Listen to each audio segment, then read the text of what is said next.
when it reached the north part of town, collided with the tower of Judge Proctor's windmill, and went into pieces with a terrific explosion.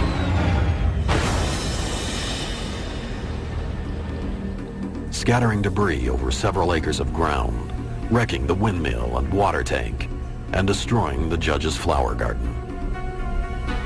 According to the local legend, as he passed by the Cascade Mountains on a flight through Washington state, Arnold spotted a group of large delta-shaped objects flying around the mountain peaks in a reverse wedge formation. He reported that each of the objects seemed to bounce through the air like a saucer skipping across water.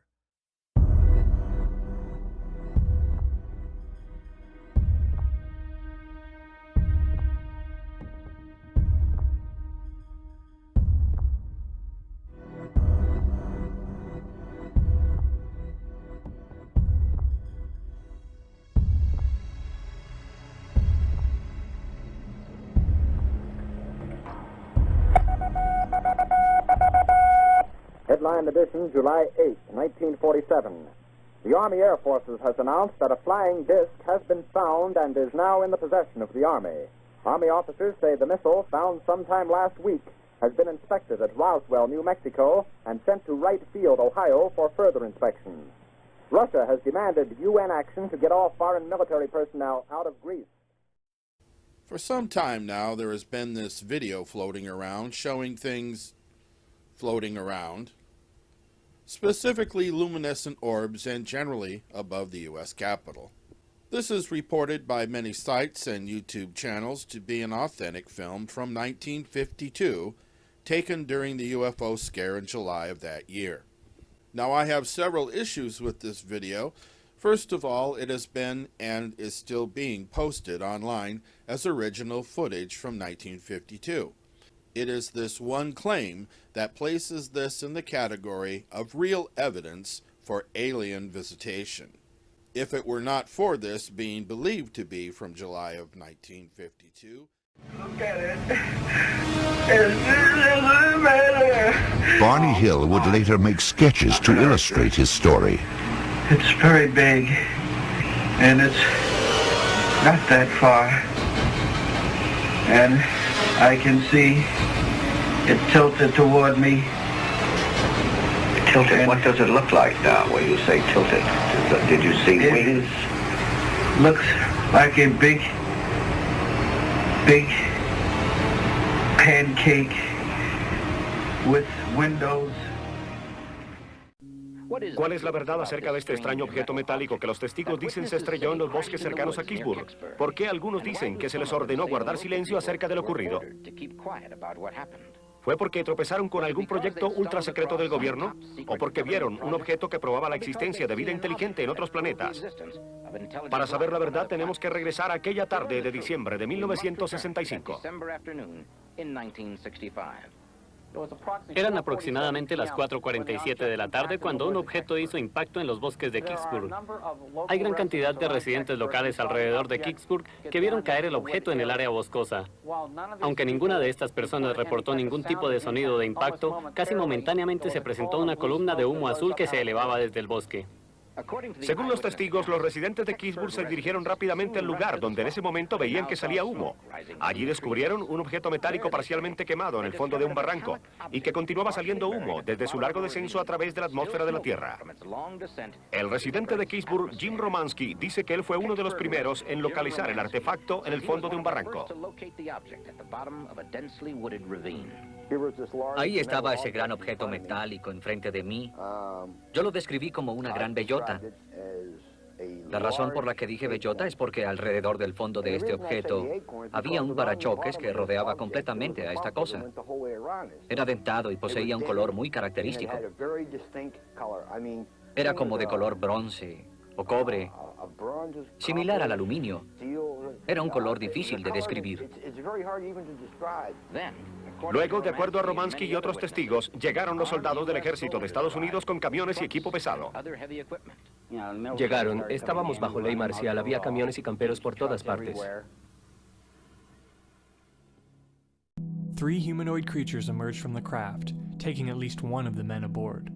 Some 20 minutes later, the creatures deposited both men back on the shore where they were taken, and together with their craft, disappeared into thin air.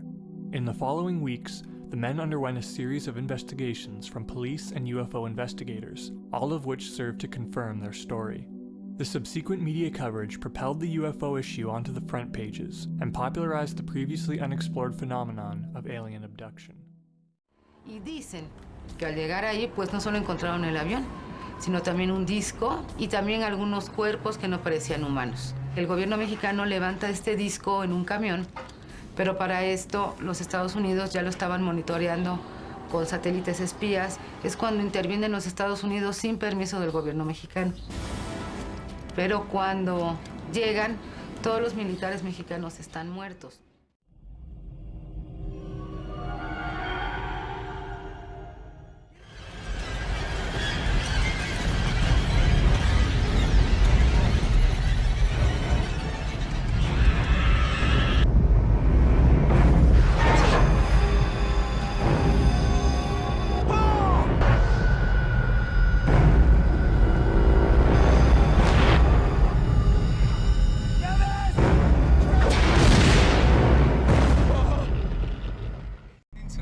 On the Rendlesham Forest incident, 1980,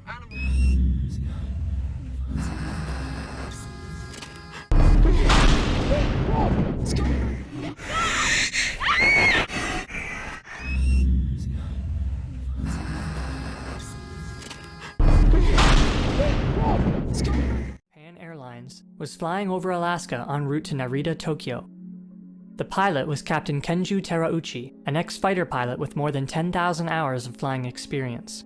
With him were co-pilot Takanori Tamafuji and flight engineer Yoshio Tsukuba. After entering Alaskan airspace shortly after 5 p.m., Captain Terauchi noticed two lights in the distance keeping pace with the plane, so that they appeared to be standing still from inside the cockpit. Tamafuji radioed in to Anchorage Air Center in Alaska to ask if there were any aircraft in the area. Nicole and von Montigny watched as the object emitted two beams of red light with glowing red balls at the ends of them. The beams slowed as they extended downwards, then eventually stopped. Around 6:45, a second triangular object suddenly appeared from behind the trees of a nearby forest. De acuerdo con los relatos, fue entre la 1 y las 5 de la mañana que los reportes que afirmaban que una nave de apariencia desconocida había sido vista estrellándose en las inmediaciones de la ciudad de Virginia comenzaron a circular. No fue sino hasta las 8 de la mañana que el cuerpo de bomberos de la localidad recibió una llamada en la que solicitaban investigar una extraña criatura que se encontraba merodeando un parque en el distrito conocido como Jardín Andere. Los bomberos, al pensar que se trataba de un animal salvaje, fueron equipados con jaulas y redes, tomando en cuenta los procedimientos habituales para una emergencia de esa naturaleza. La sorpresa fue cuando al llegar a aquel lugar se encontraron con un ser de apariencia humanoide, un ser que apegado a las descripciones tenía una altura de 1 metro, ojos de color rojo y una piel brillosa de tonalidad marrón. El aspecto más importante de este caso es la grabación en video de unas luces anormales que aparecieron sobre Phoenix cerca de las 10 de la noche.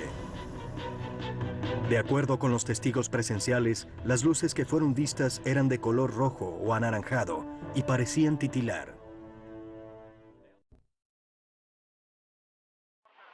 Van más, siguen más atrás. Son 10, 11 objetos.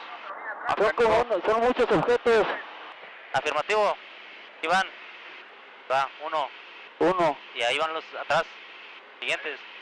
¿Qué es eso? Dios mío. ¿Se anda correteando? ¿Qué es eso? A ver, trata de enfocar. Máximo.